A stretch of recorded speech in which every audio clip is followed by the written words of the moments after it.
Before we begin our statistics classes, I again would like to inform you that this is going to be a recorded conversation or lecture, again for the purpose of asynchronous learning. So that for those who are not absent today, for those who are absent, they will still have the chance to go back to our discussion. And of course, for you also, we would like to review our discussion for today. We will upload again this recorded video in my YouTube channel. It's Albino. No? Meron bang against sa pagre-record ng um, ating klase ngayon? Wala naman against, ano? So everyone is in agreement that this is going to be a recorded discussion. So let's begin our discussion for today. Last time we had an opening discussion about statistics, no? And one of the good things about statistics right now, during this millennium, is that you need not to memorize the formula. No more memorization of formula. Instead, the use of technology is more relevant, no? And one of the most commonly used softwares is the SPSS. And SPSS stands for Statistical Packages for Social Sciences. So I hope everyone is also familiar with the software kasi there will be activity sheets or there will be assignments wherein you will be asked to make a computation using the SPSS. And of course, what is more important in statistics is not just the computation, but also making sense of the data that are available.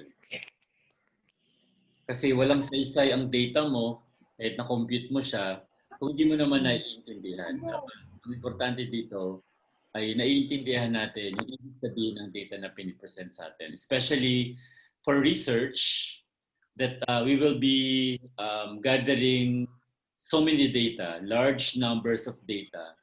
And our goal is to make sense of those data.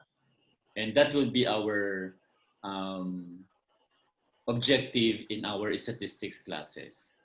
Kasi sabi nga dito sa intro ko, many studies generate large numbers of data points, and to make sense of all that data or those data, we use statistics that summarize the data, providing a better understanding of overall tendencies within the distribution of scores.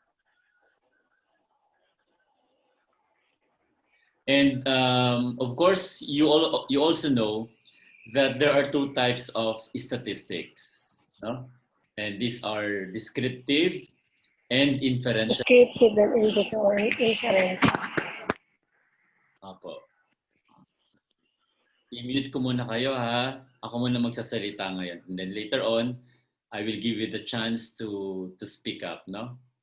Ako muna ngayon para hindi tayo magkasabay-sabay. All right. And we mentioned this morning, if you attended my research class, that there are two types of variables. One is univariable. Uni, which means one variable, is usually treated, univariable, is usually treated by a descriptive statistics. Ito yon.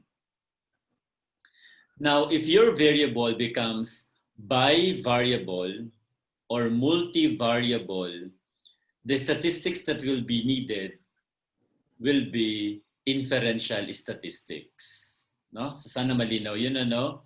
Kapag univariable, descriptive ang gagamitin. Kapag bivariable or multivariable, it will be inferential statistics. So what is descriptive statistics? This summarizes the characteristics of a sample. And usually when you say descriptive, the topics under descriptive are measures of central tendency, measures of dispersion, and measures of skewedness. And when we say naman inferential, there is a test for significant differences between groups or significant relationship between and among the variables within the sample. So yun. So in short, from the word itself, when you say description, you are just describing the central tendency, the dispersion, and the skewedness. Meanwhile, when you say naman inferential statistics, you would like to know whether there is a significant difference or significant relationship. That's why if you have a question in your research paper about relationship or effects or differences, tandaan niyo yung RED principle, R-E-D principle. Relationship, effects, or differences.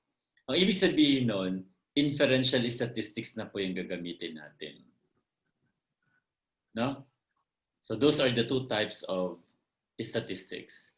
So why do we use statistics? For one reason, it aids us in summarizing the result.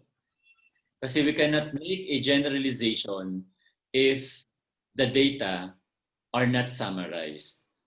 And when we say generalization, this is the common picture of the entire population.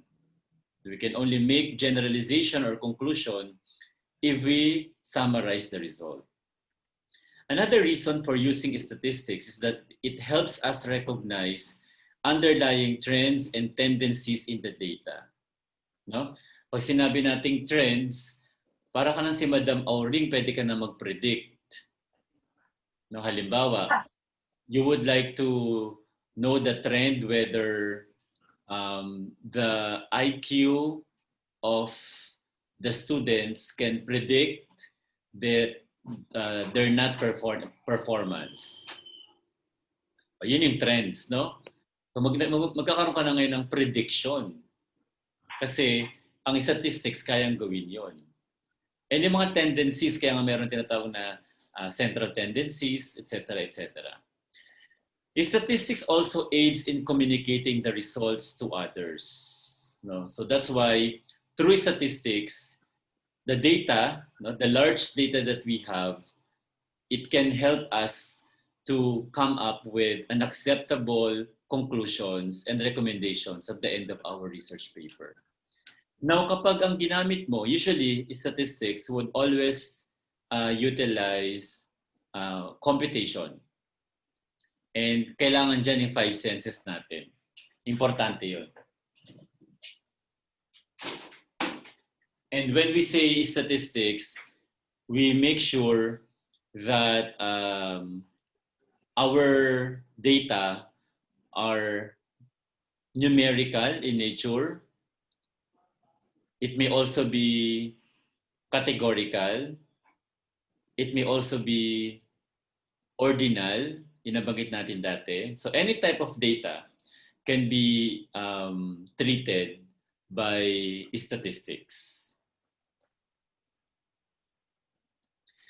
So if you wanted to characterize the students in this class, we would find that they are, if you notice yung kaninang picture, bawa pinabilang sa inyo dyan, kung ilan ang puti, ilan ang itim, ilan ang matangkad, ilan ang hindi matangkad, ilan ang kulot, ilan ang hindi kulot, ilan ang mapayat, ilan ang mataba.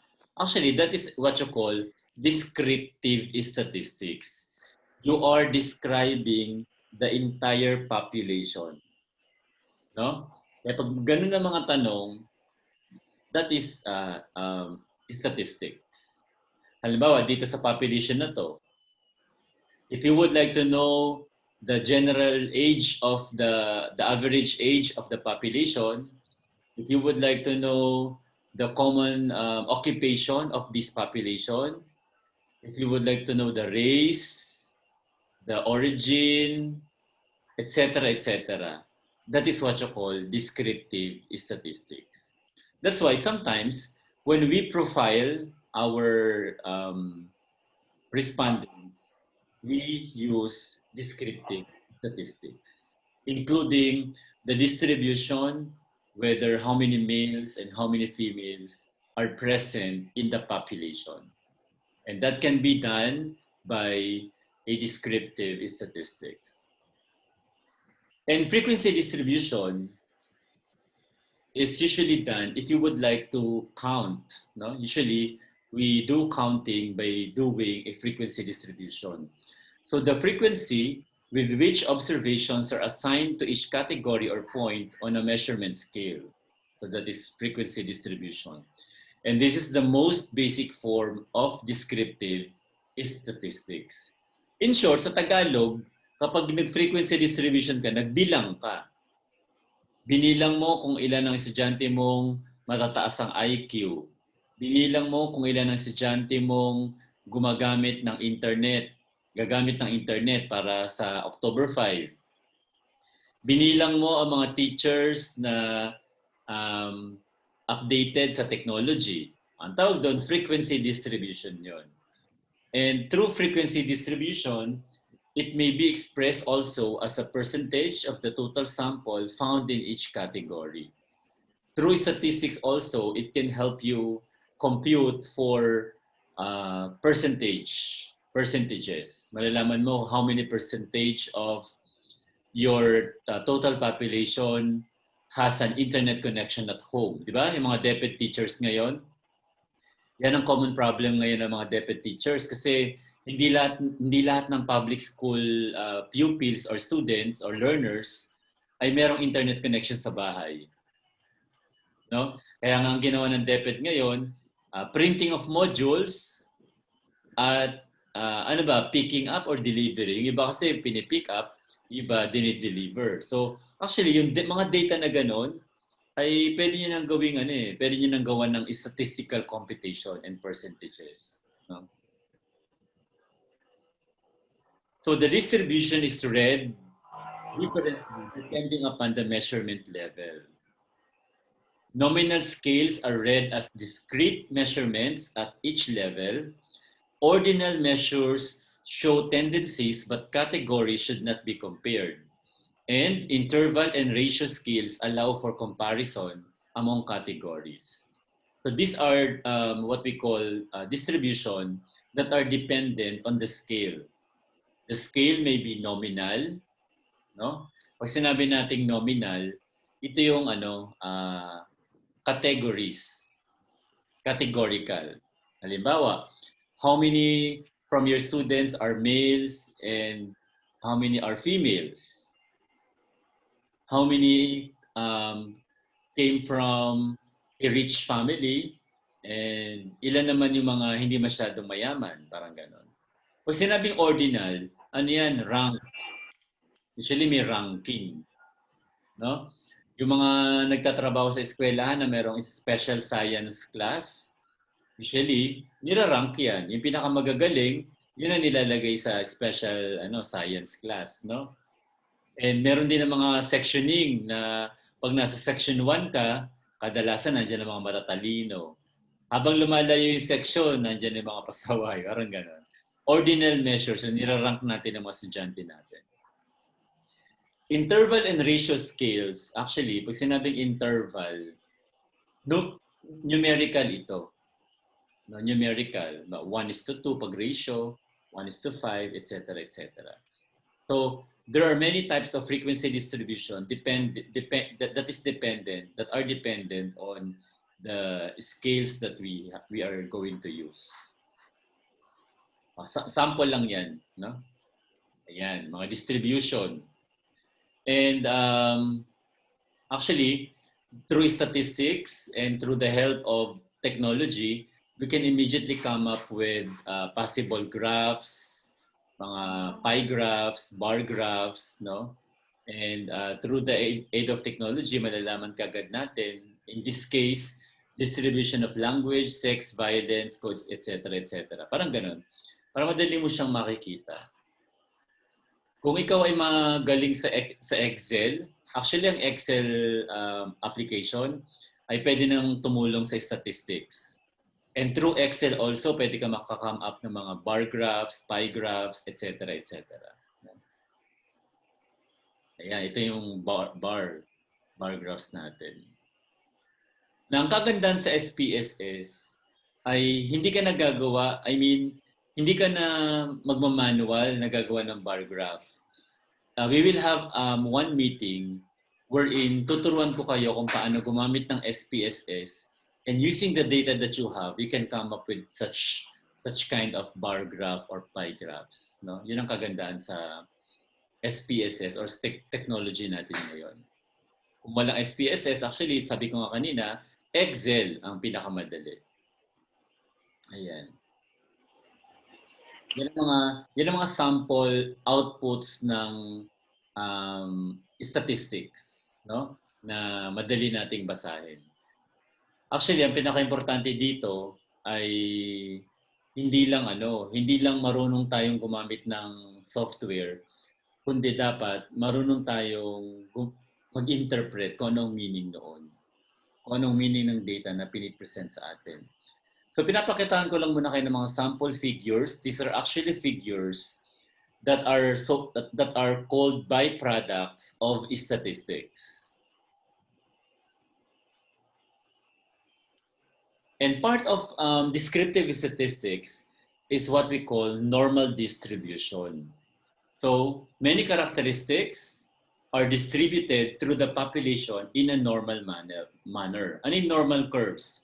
Normal curves have well-defined statistical properties.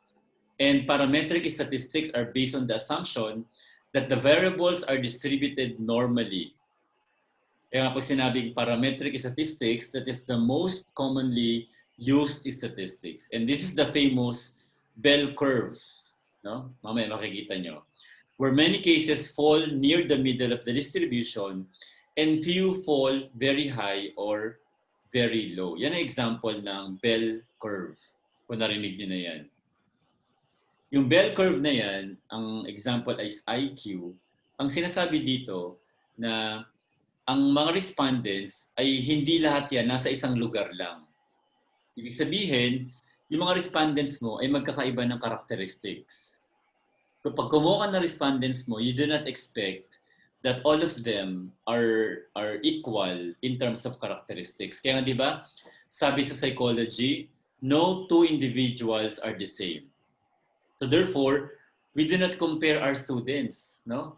We do not compare two people kasi magkakaiba yung mga tao, magkakaiba yung mga estudyante natin. And this is an example of a normal distribution. Pag sinabi normal distribution, perfect bell curve siya.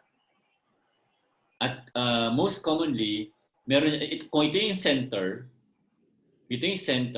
mas marami malapit sa center, tapos habang bumababa, kumukonti. Yun. Yun ang tinatawag na bell curve. No? And this is an example of IQ distribution. So let's proceed to measures of central tendency. Actually, the measures of central tendency, as I've mentioned, is one of the dimensions of descriptive statistics because these measures give us an idea what the typical case in a distribution is like. Example, mode, and represented by MO. Pag sinabi nating mode sa Tagalog, yan yung madalas na nakikita. Mode ang tawag doon. Kung ano yung madalas mong nakikita, yun ang mode. The most frequent score in a distribution. Kailan natin ginagamit ang mode? Ginagamit ang mode kapag ang data natin ay nominal. No? Nominal. Halimbawa, pwede natin gamitin ang mode sa pag-present ng gender. No? Ibig sabihin, sa mga estudyante mo, ano ba ang karamihang gender? Babae ba o lalaki? O kaya naman, ano ang mode ng gender sa mga public school teachers? Ano ba ang karamihan sa mga teachers? Babae o lalaki? Dati kasi sa literature, mas marami raw babae na teachers. Pero ngayon parang hindi na, parang nag-i-equal na. Marami na ring lalaki na pumapasok sa pagiging teacher. Dati kasi, traditionally, there are parang classifications na kapag lalaki ka, ang kukunin mo, engineering, no? Yung mga panglalaking kurso. Pag babae ka, teacher, nurses, etc. etc. Pero ngayon hindi na, nabago na. Nabago na ang situation, hindi na katulad ng dati. And if your data are nominal, then you are going to use mode. Mode, again, as I've mentioned, is one of the measures of central tendencies. Another measures of central tendencies is the median. Ito yung gitna, or what we call the midpoint or mid-score in a distribution. Ibig sabihin, 50 cases above and 50 cases below. Ano yung pinakagitna nun? Halimbawa, nagpa-exam ka, out of 100 items, karamihan ng estudyante ay nakakuha ng mga below 50. Pero karamihan ng estudyante nakakuha ng above 50. Pag tinignan mo yung gitna noon, median point, ang tawag doon is median distribution or the mid-score in a distribution. And usually, you use median if your data are in interval or ratio. Ibig sabihin, numerical siya. Numerical. Hindi ka pwedeng mag-median sa nominal. Halimbawa, pwede ba natin sabihin na ano ang gitna ng female at saka male, ng lalaki at saka babae? Wala namang gitna. Kasi so far, ang ano lang ngayon, ang acceptable lang ngayon, male, female. Walang middle. Walang mid-score. Kaya ang nominal ay hindi pwedeng applyan ng median. So nakukuha nyo, pag sinabing measures of central tendency, the use of measures of central tendency depends of the kind of data that you have. May I request po na paki-off yung mga audio kasi may naririnig po akong audio. Mamaya, I will give you the chance to ask questions later on. And of course, the most famous measures of central tendency is mean. Or other words, this is also known as the average score. So how do we do the averaging? We sum all individual scores divided by the number of scores. Kaya nga kapag kabisado niyo yung formula niyan, that is summation of frequencies over the total population. The total scores, parang ganon. It has a number of useful statistic properties, however, can be sensitive to extreme scores, yung mga outliers natin. Kaya mas maganda na marami kang choices, no? And hindi palaging mean ang ginagamit. Kung sa palagay mong categories, hindi ka naman din makakapag-mean sa gender or sa nominal. Kaya kapag mean, ang kailangan dito, numerical din ang iyong data. No? So again, those are mode, median, and mean. Alam nyo na yan, nung college kayo, kabisado nyo yan. Inire-review lang natin ngayon sa graduate school. Okay na yan. So when you say statistics, estimating dispersion, this is one of the advantages of statistics kasi it can estimate, no, the dispersion. Ano sa Tagalog ang dispersion? Ito yung kung gaano kakalat yung mga data. Kung gaano kakalat yung mga scores, for example. Halimbawa, out of 50 students in your class, dito na lang sa atin, sa klase natin, ilan ba yun nandito na present yan? Check ko lang ha.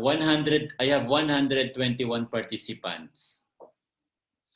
Kung gusto kong malaman kung gaano ka-disperse, kung gaano ka, pag sinabing disperse Tagalog, magkakaiba. Ang age ninyo, pwede kong gawan yan ng statistics. Kasi dito, baka merong edad dito, merong 21, merong 25, wala naman sigurong 18 dito kasi graduate school na to, no? Siguro pag graduate school, tapos na ng college, mga nasa 23 and above na yan or 24. And I'm sure na meron din dito mga nasa 40s, mga 50s and above. So, ang tanong, paano siya ka-disperse? Gaano kalalayo yung mga scores? Yun ngayon ang tulong ng statistics natin. Because the statistics can help you estimate how much dispersion, kung gaano kalalayo yung mga scores. So let's begin. Some statistics look at how widely scattered or kung gaano kakalat over the scale the individual scores are. And groups, I'm sorry, wait lang ha. All right.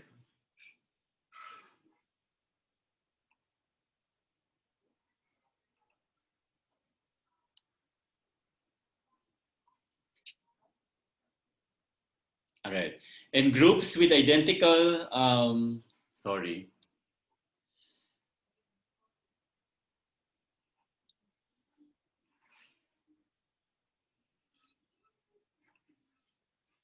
Ayan. And groups with identical means can be more or less widely dispersed. No? Pag sinabing identical means, yung average niya ay halos magkakalapit. So ibig sabihin, more or less widely dispersed siya. To find out how the group is distributed, we need to know how far from or close to the mean individual scores are. So kung meron pang average score, ibig sabihin, may possibility na meron dyan mga scores na malayo doon sa average. Halimbawa, sa inyo, sa grad school class ko ngayon, you are 121 for example. At ang average age, for example, na lumabas ay, let's say, 30 o kaya 35, example lang, average age. Pero, meron pa rin dyan, kay 35 ang mean, meron pa rin mga scores, meron pa rin mga age dyan na 25, na medyo malayo sa 35. Merong age dyan na 50, na medyo malayo sa 35. No? Pag sinabi kasing average, ito yung pinagsama-samang scores divided by the total number of respondents. And that is what you call dispersion. So like the mean, these statistics are only meaningful for interval or ratio level measures. Ibig sabihin, hindi ka pwedeng mag-estimate ng dispersion sa nominal na data. No? Hindi ka pwedeng magkaroon ng dispersion sa nominal na data. Ang dispersion ay acceptable lamang if your data are in interval or ratio level measures. And one of the estimates of dispersion is range. No? Range is the distance between the highest and lowest scores in a distribution. Halimbawa, ang pinaka mataas na edad ay 50 at ang pinakamababa na edad ay 25. Yun ang distance, highest and lowest.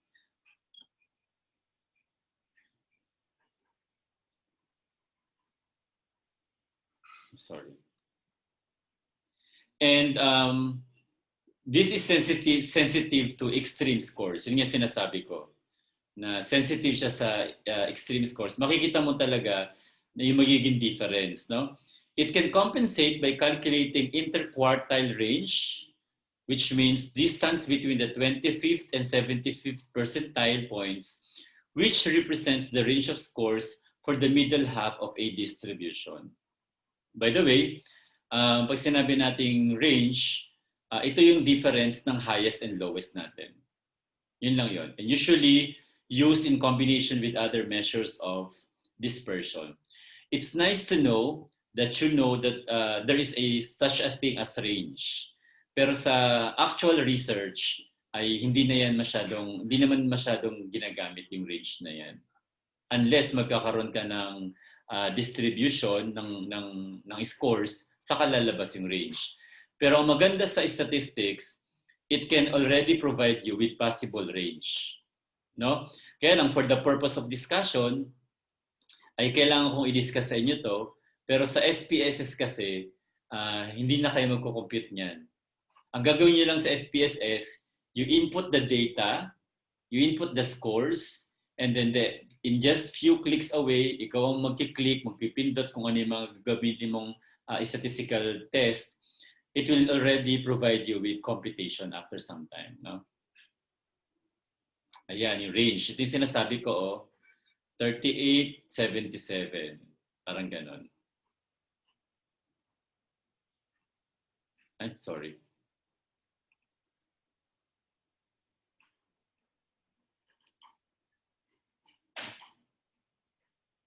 All right, so those are example of ranges. No?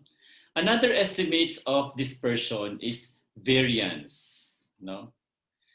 When you say variance, this is the average of squared distances of individual points from the mean sample, or what we call sample variance. Ano ba sa Tagalog ang variance? Variance. From the word vary. Iba-iba. Pagkakaiba-iba. Ayun. Kaya pag sinabing estimates of dispersion, pwede rin tayo mag-compute ng variance, yung pagkakaiba-iba. No? So high variance means that most scores are far away from the mean. Ibig sabihin, talagang sobrang pagkakaiba-iba nun. At yung mga scores nila ay medyo malayo doon sa means. Low variance indicates that most scores cluster tightly about the mean. And the amount that one score differs from the mean is called its deviation score, or DVA. Kaya meron tinatawag na standard deviation. Mamaya i-discuss din natin yon. And the sum of all deviation scores in a sample is called the sum of squares. Ito yun, variance. Kaya S2 ang sa kanya, ang kanyang representation. Again, if you use a software, hindi mo na kailangan mag-manual computation ng variance, ay ibibigay na sa'yo yan ng software. Ito yung sinasabi ko kanina, the standard deviation. Ito, importante ito. Kasi ito yung commonly used. And usually, this is paired with the mean. No? So kapag meron kang mean, meron ka dapat na standard deviation. This is a summary statistics of how much scores vary from the mean. No? And usually, this is the square root of the variance expressed in the original units of measurement, represents the average amount of dispersion in a sample, and used in a number of inferential statistics. Most commonly used ito sa ating mga research activities natin. Halimbawa, if for example, your average age is 30, no? 30.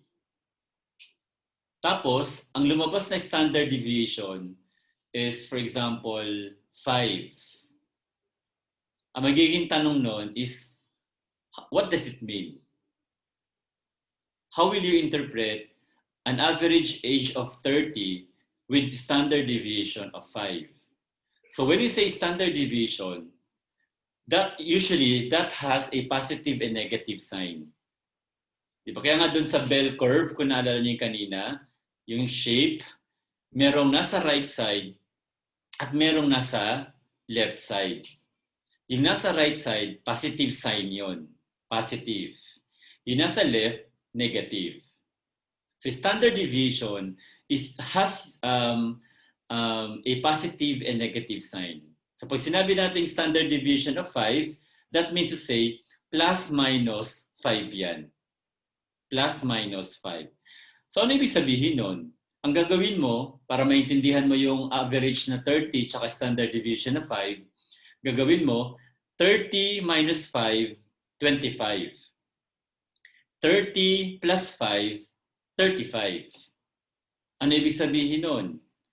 That majority of your respondents belong to the age of 25 to 35. Nakuha niyo po ba yun? Doon ginagamit ngayon ang standard deviation because it represents the average amount of dispersion. Gaano kakalat yung age ng mga respondents. So pag sinabi mong 25 to 35, ibig sabihin, karamihan pala ng respondents na age ay nandun sa 25 to 35. Kung meron ng iba na nasa labas noon, konting-konti lang. Pero yung karamihan, nasa 25 to 35. So yun ang purpose ng standard deviation. Kaya pa nag-analyze kayo ng research ninyo na meron kayong mean and standard deviation, ganun yun. Halimbawa naman, mga estudyante mo, ang mean performance sa klase mo ay, let's say, 80. Pero ang standard deviation ay 10. Can anyone help me kung ano ibig sabihin ng 80 na average tapos 10 ang standard deviation? What does it mean? Anyone? Anybody? Hello po, sir. Okay, yes, please. State your name, please. Mark Joseph po. Mark Mark Joseph Joseph Leongson. Leongson. Okay, very good, Mr. Leongson. So if the standard deviation is 10, yung possible po na distribution po ng performance ng bata ay 70 to 90. Sabihin po, majority po of the learners ay may grade na 70 to 90. All right. Very good. That's a good analysis. So, kaya lang di ka nila mapalakpakan kasi hindi mo rin naman maririnig. Sige, bibigyan na lang kita ng +1 dahil dyan meron kang +1 sa grade mo. Ha? Mark Joseph Leongson? Po, sir. Dahil tamang sagot mo, meron kang +1. Kung ang magiging grade mo sa statistics ay flat 1, +1, magiging 2 ang grade mo. Bumababa lalo. Parang napasama pa yata yung pagsagot niya. So that is good. Now you know how to use how to analyze mean and standard deviation. Bakit ko sinishare yun? Kasi yan ang common na ina-analyze nyo sa research paper ninyo. Yan ang common na ginagamit, mean and standard deviation. Itong next na topic, hindi masyado, but at least for your additional knowledge lang. Pero sa research natin, hindi masyado ginagamit ang skewedness of distribution. Ano ba itong skewedness of distributions?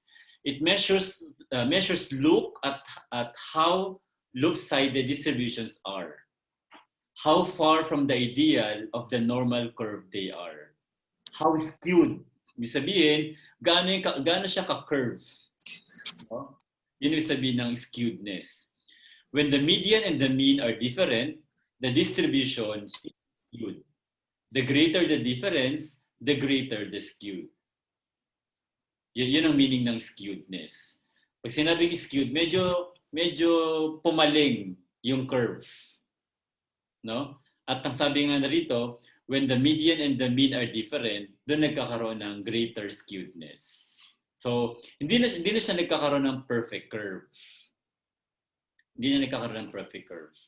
So, wag na yan. At least alam nyo na merong term na skewedness. Hindi nyo magagamit yan sa research paper ninyo. But at least you know that there's such thing as skewedness. And skewedness in layman's term or Tagalog, parang it's parang pumapaling. Either going to the right. Pag going to the right, positively skewed. Pag going to the left, negatively skewed siya. And finally, if the skewness is extreme, the researcher should either transform the data to make them better resemble a normal curve, or else use a different set of statistics, the non-parametric statistics, to carry out the analysis. Kasi nga, pag gumagawa tayo ng research, lagi nating tatandaan na yung mga respondents natin in terms of characteristics, dapat hindi masyadong magkakalayo ang characteristics nila. Or else, kapag magkakalayo ang characteristics, magkakaroon ng greater skewedness. Kaya mas malalapit sana, mas okay. No? That's what you call skewedness. Ayan, no? Positively skewed ang tawag dito. Bakit? Parang pumaling kagad siya towards the right. No? Ito yon. Parang dapat yan, perfect curve, gaganon muna siya. Sorry. Ang nangyari, bumaba agad eh. Dapat yan, medyo magbabel pa yan eh. Tapos dahan-dahang bababang ganon. Dito, biglang bumagsak towards the right. Ito naman yung negatively skewed. Kung kanina towards the right, towards the left naman ang kanyang pagbagsak. At hindi na siya perfect curve. May mga oka-oka na yun, no? O, hindi na. Dapat perfect curve yan. No?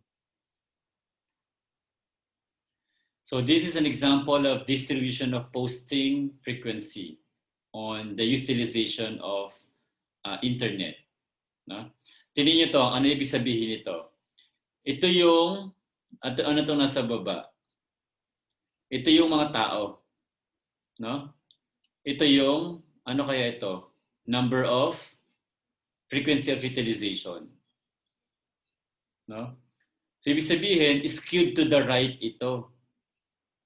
Which means to say na less, dito sa data na to para lumalabas na less ang paggamit, mas maraming gumagamit ng internet. Kasi skewed to the right, positive siya. Hindi siya equally distributed. Yan ibig sabihin ng skewedness. So descriptive statistics are used to summarize data from the individual respondents. Kaya importante na sa data gathering ay malinaw ang ating instrument, ang ating questionnaire. Kasi dapat sa research pa lang, alam na natin kung anong klase ng data ang kukunin natin. Is it nominal? Is it interval? Ratio? Importante yon. Kasi the kind of statistics that we are going to utilize will really depend on the data that we have. It is also important kaninang umaga na diniscuss natin sa research that we know whether our question is a univariable question or bivariable or multivariable question. Kasi kung univariable question siya, edi ano lang, descriptive statistics lang gagamitin natin. Typical na mean, median, mode, standard deviation. So through descriptive statistics, they help to make sense of large numbers of individual responses to communicate the essence of those responses to others. Kaya nga, hindi pwede na sa research magkakaroon ka ng conclusion na ang respondents mo ay kokonti lamang. No? Because sample size is very important. Sample size should be properly computed so that at the end of your research, your conclusions are acceptable. No? Parang yan sa election sa Pilipinas. Mas maraming bumoto kay Duterte bilang presidente. Therefore, sa Pilipinas, mas acceptable siya na siya yung naging presidente kasi pinakamarami siyang boto. Pero kung konti lang ang nagsasabi, ang bumoto sa kanya, ibig sabihin hindi siya mananalo doon. Kaya importante yung frequency counting. And frequency counting is part of descriptive statistics. No? They focus on typical or average scores, the dispersion of scores over the available responses, and the shape of the response curve. So yun ang descriptive statistics natin for today. And sabi ko nga kanina na part ng ating magiging activity ay, of course, magkakaroon tayo ng hands-on. No? Kaya lang hindi ko alam kung paano mangyayari yung hands-on. Kasi pag sinabing hands-on, dapat kayo rin meron ding statistical software. Kasi ako dito, meron akong statistical software na pwedeng ipakita sa inyo. Pero syempre, mas maganda kung magkakaroon kayo ng practice ng SPSS. So I will try to open my SPSS software kung active pa ito. Wait lang ha. O kung di man ma-open ngayon, siguro next meeting, I will show you how to use SPSS. Ang topic natin ay ang topic natin will be descriptive statistics.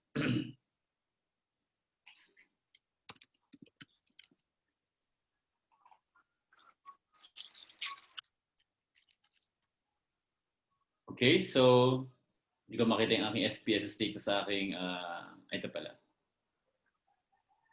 Siguro next meeting. No? So for now, those are the essentials of descriptive statistics. As I've mentioned, ang magiging activity natin is more of analysis and interpretation of data. It's not more of computation. So the hypothesis testing that I gave you as an assignment na pinost nyo sa ating website is actually part of inferential statistics. So at least now, kaya ko inuna yon para malaman ninyo na pag sinabing hypothesis testing, quantitative ang approach palagi ng hypothesis testing. And that is part of quantitative blind spot, ibig sabihin ng problem natin. At ang hypothesis testing ay hindi mo siya pwedeng gawin sa qualitative. Kasi anong ulit yung problem natin kapag qualitative ang ating design na ginamit? Blank spot. Blank spot, no? Kaya iba ang approach kapag quantitative, iba rin ang approach, iba ang design kapag blind spot ang iyong problem at iba rin ang design kapag blank spot ang iyong problem. So malinaw na dapat sa inyo yon. And since this is statistics, we are talking about quantitative research designs only. Kasi nga, ang qualitative research design, wala siyang statistics. Wala kang gagamitin na statistics. Kung paano gagawin doon, sa ating research class, ituturo ko kung paano ang how to make sense of qualitative data. But now, I'd like to inform you that statistics is only applicable if your problem is a blind spot and if you're gonna do a hypothesis testing for your research paper. Automatic yon ay may quantitative and statistics yon in nature. I am now willing to entertain clarificatory questions from the group based on our initial discussion. Do you have any questions so far?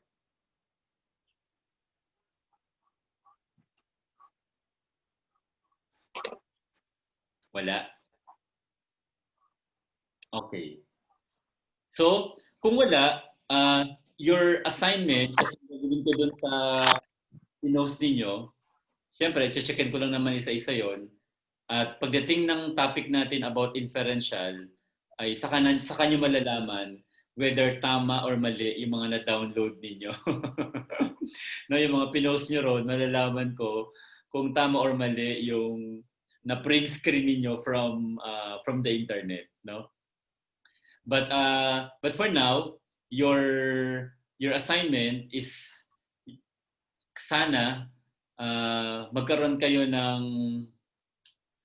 makapag-download kayo ng SPSS kahit trial version lamang, no? Para sa next meeting natin ay maturuan ko kayo kung paano gumamit. Kasi kahit explain ko ngayon yung paggamit ng SPSS, kung wala rin kayong handle na SPSS ay hindi rin natin maisasakatuparan yun, ano? Or if you want naman, I'm sure lahat kayo ay familiar sa Excel. Meron ba ritong hindi masyadong marunong sa paggamit ng Excel at pagko-compute ng mean at saka standard deviation using Excel?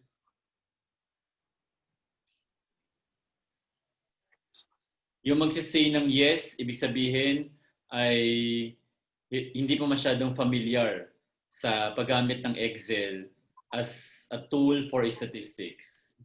Meron ba? Or lahat familiar na pag sinabing Excel ay pwede siyang gamitin? Hindi po. Sir. Hindi pa po. sir. Manually po kasi dati namin kinocompute yung mga mean, median, mode. Hindi pa po. Standard deviation. Talaga? Good. So, I'm happy. Kapag po sa sa mga periodical test ng mga bata, elementary. Iba po O kasi iba po yun. formula. Oh, very good, very good. Ibig sabihin pala ay meron akong maituturo pala na bago, no? Okay. Gusto niyo na bang matutunan ngayon ang paggamit ng Excel kung gusto niyo mag-compute ng descriptive statistics? Yes or no? Yes. Yes po. Yes po. Okay.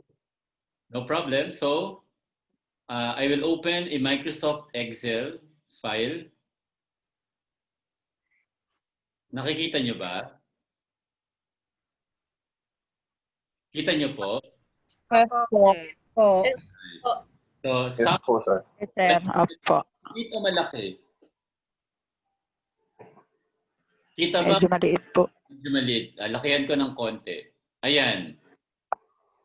Okay. Okay na po. Sir. Okay. So for example, let's begin with age. Siyempre mag-hypothetical lang tayo. No? Yung mga age natin, mga 25, tapos 24, tapos let's say meron ditong 78. Sample lang naman ito. Tapos 32. Maganda lang tayo. Random lang tayo.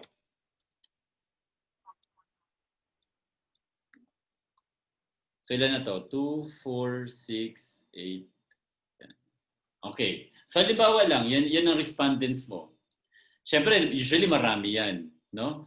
So maganda sa Excel, you can already compute, but in-encode mo na sa Excel file ang data ng mga estudyante. In this case, sabihin na lang natin na ito ay score. Sige, kung ayaw niya ng age. Kasi meron ditong 78. Yung tanda na nito, baka hindi na to maka-attend. No? Let's say, scores na lang ito. Na out of 100 ay ito yung mga scores ng estudyante nyo. Ang tanong, what is the mean and standard deviation? Ito lang po yun, oh. Dito sa FX, kung nakikita nyo to, itong side na to, yung arrow ba, nakikita nyo pag ginagalaw ko? Yung arrow ko, cursor ko? Yes. Yes po. Yes, sir. Opo. Yes po. Sir, kita po. Kita po, sir. Okay. So, ang gagawin nyo lang, maglagay lang kayo ng equal sign. Equal sign. Tapos pagkalagay nyo ng equal sign, tinan nyo, magic ha, itong nandito, F14 lang yan. Kasi bakit F14? Kasi ito yung F, ito yung 14. Nandun yung pinaka cursor, no? Pero kapag nilagay ko dito sa may bandang Fx, ibig sabihin yan yung formula, yan yung statistical formula, lagyan mo lang ng equal sign. Tignan mo, napalitan ng average. Napansin nyo ba? Average. So, ang gawin ninyo, pwede nyo i-click at marami kayong possible na makita dyan. Average, sum, count. Pag sinabing sum, inad lahat. Tapos ito, mean. Ito, count frequency. Merong maximum, minimum, no? Ito, standard deviation. Pag stdev, standard deviation yan. Meron din na more functions. Pag kilik mo yung more functions na yan, ayan, marami pa dyan. Marami kang makikita dyan. Halimbawa, gusto mong t-test. Ayan, no? T-test. Ayan, meron siyang t-test. Kita nyo ba? Ibig sabihin, kahit wala kang SPSS, basta meron kang Excel sa laptop mo, pwede ka na makakompute ng statistics. So, huwag na kayo magmamano-mano. Kung descriptive stat lang, huwag na kayo mag-manual. So, again, equal sign, and then click nyo yung average. Let's say average. Tapos, ang gagawin nyo, itong mula sa 25, i-click nyo pababa. Kuha nyo. So, lahat ng gusto mong isama sa average, i-highlight mo siya. Pagka-highlight mo, you click enter. Ayun na siya. So, ibig sabihin, the average of this scores is 43.7. Nakita niyo po ba? Yes, sir. Ayan. Yan ang maganda sa yan ang maganda sa Excel. Hindi ka na maglalagay ng summation of frequency over capital letter N. I-highlight mo lang siya, and then enter lang. Mabibigay na sa yung average. Halimbawa, gusto mo namang kunin yung yung standard deviation. Kanina may lumabas to ni standard deviation eh. Ulitin natin. Let's say dito naman sa kabila. Sorry. So let's say gusto mo naman nakuha mo na yung mean, Let's say standard deviation naman ang gusto mo makuha. So click mo lang yung stdev.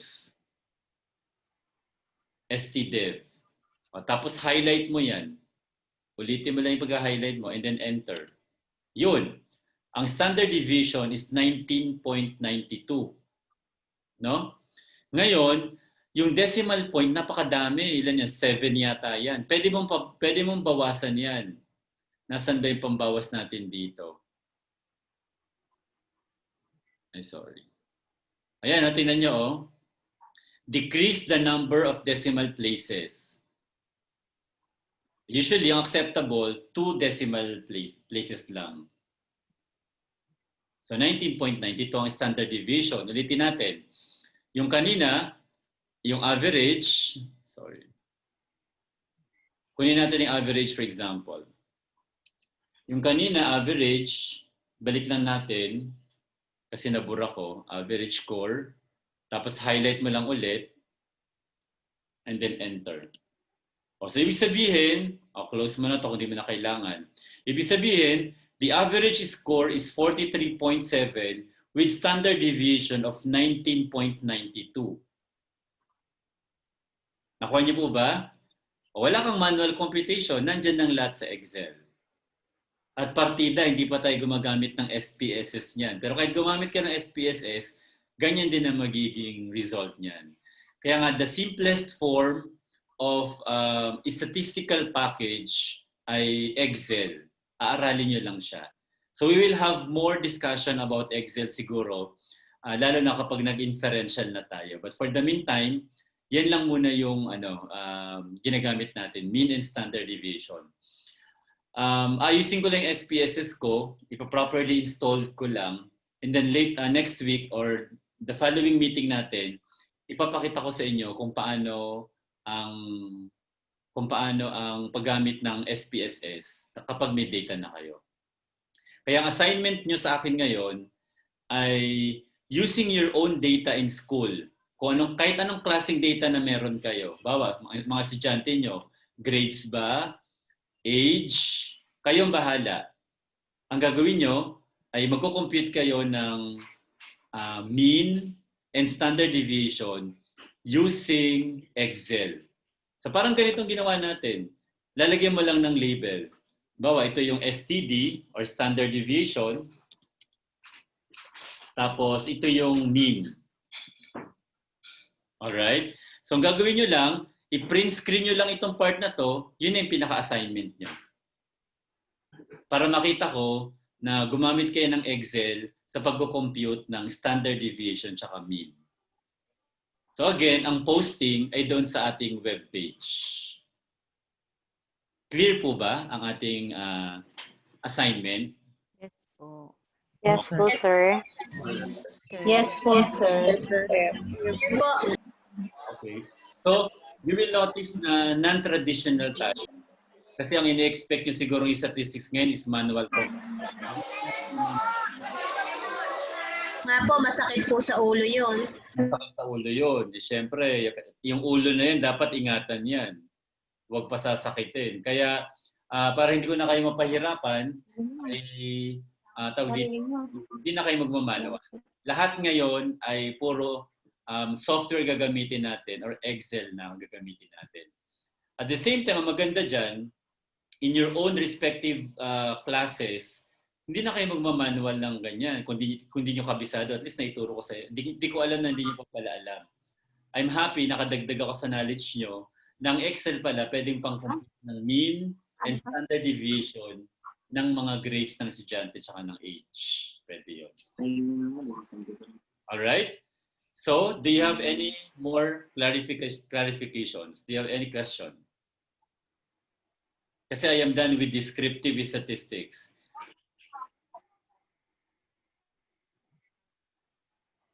So mukhang klaro, no? Walang nagtatanong. So meaning to say that we are done with our discussion for today. And since ang research next week ay hindi magkakaroon ng meeting, isasabay ko na rin po na yung statistics ay wala ring meeting. Pero that will be your research day. Kasi syempre, makakatulong din yung oras na panghapon para gumawa kayo ng research. So we will declare next Saturday as our research day. Research. Thank you, sir. Okay, thank you. Thank Thank you po, sir. Thank you po, sir. Thank you po, sir.